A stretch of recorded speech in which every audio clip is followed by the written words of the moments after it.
Bakit kaya kailangan natin ng agarang pakikipanayam at mga pagpupulong, lalong-lalo na sa munisipyo at mga barangay na ito? Meron kaming tatlong dahilan na nagpapakita ng importansya sa pagsasagawa ng pagpupulong at pagtutulungan ng bawat komunidad.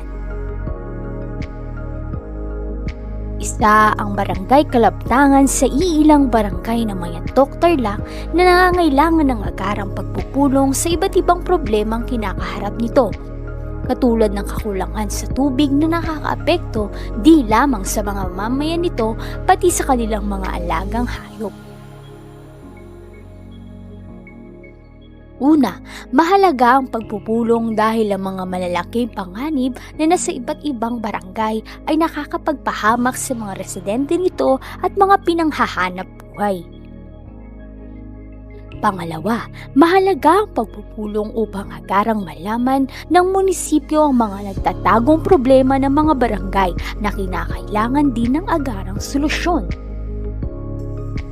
Pangatlo, mahalaga ang pagpupulong bilang paghahanda sa kahit anumang panganib upang mas maging epektibo at maayos ang pagpapatupad nito. Kung may mga trahedya mang dumating ng di inaasahan, pwede nating makontak ang iba't ibang sangay ng gobyerno ng Mayantok sa mga numerong ito.